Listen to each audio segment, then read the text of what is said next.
Hi hello నమస్తే welcome back everyone to middle class అమ్మాయి ముచ్చట్లు. ఈరోజు మన రెసిపీ వచ్చేసి చికెన్ రాగి సూప్ అనమాట. వేడి వేడిగా ఈవినింగ్ టైంలో తినడానికి చాలా బాగుంటుంది. ఒకసారి మనం ట్రై చేద్దాము.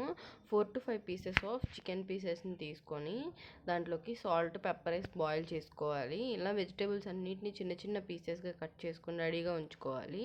పెప్పర్ని ఫ్రెష్గా దంచుకుంటే బాగుంటుందని చెప్పి ఫ్రెష్గా దంచాను. సోయా సాస్ కావాలి. ఇప్పుడు ఒక 4 టేబుల్ స్పూన్స్ ఆఫ్ రాగి ఫ్లోర్ని బౌల్లో యాడ్ చేసుకుని అలాంటి ఉండలు లేకుండా వాటిని నీట్గా కలిపేసుకోవాలి.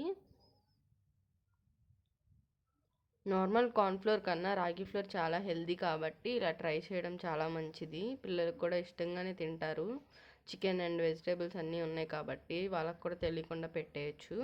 చికెన్ ఉడికిపోయింది, ఇక్కడ పక్కన పెట్టేశాను. చిన్న గిన్నె పెట్టి అందులో ఆయిల్ యాడ్ చేసి గార్లిక్ యాడ్ చేశాను. మరీ వేగాల్సిన అవసరం లేదు, లైట్గా వేగితే చాలు. అది వేగంగానే ఆనియన్స్ చిల్లీస్ యాడ్ చేసేసాను నేను.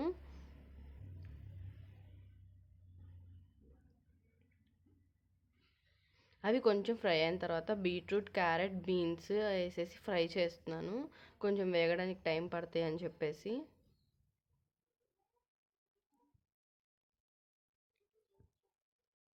ఇప్పుడు అందులోకి నేను క్యాప్సికమ్ యాడ్ చేసేస్తున్నాను.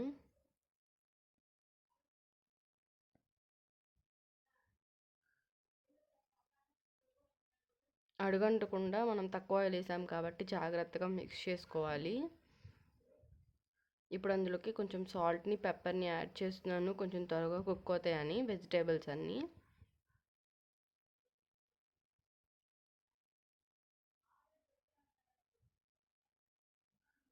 ఇప్పుడు అందులోకి స్ప్రింగ్ ఆనియన్స్, కొంచెం మింట్, కొంచెం కొత్తిమీర అనేది యాడ్ చేసుకోవాలి.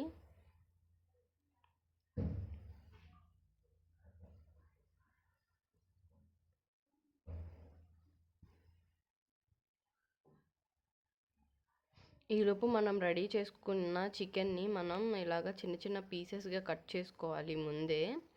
ఆ పీసెస్ యాడ్ చేసి కొంచెం నీసు వాసన పోయేంత వరకు ఫ్రై చేసుకోవాలి. చికెన్ అనేది అలాగా కుక్ చేసేస్తే మనకి నచ్చదు కాబట్టి ఒక్కసారి అలా ఫ్రై చేసుకుంటే కొంచెం ఆ నీచు స్మెల్ అంతా పోతుంది.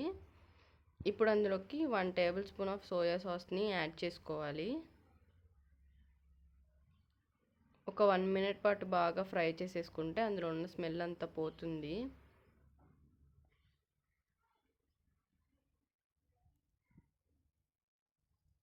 అది పోయిన తర్వాత మనం చికెన్ ఉడికించుకున్న నీళ్ళని ఇందులో వేసేసుకోవాలి, చికెన్ స్టాక్ని. అందుకే నేను బాయిల్ చేసేటప్పుడు కొన్ని ఎక్కువ వాటర్ వేసాను. మీరు కూడా అలాగే బాయిల్ చేసుకుంటే ఆ చికెన్ ఫ్లేవర్ అంతా ఆ వాటర్లో వచ్చేస్తుంది మనకి.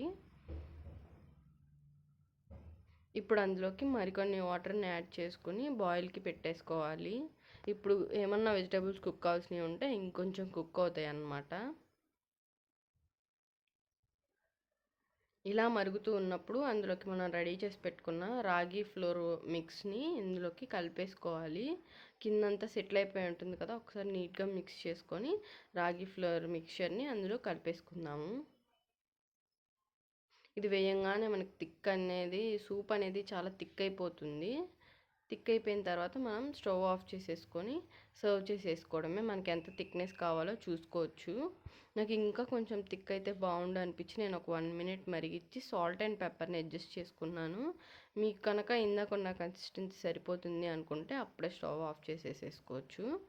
ఇప్పుడు దీన్ని సర్వ్ చేసేసుకోవడమే. ఈవినింగ్ టైం అలా తీసుకుంటే చాలా బాగుంటుంది.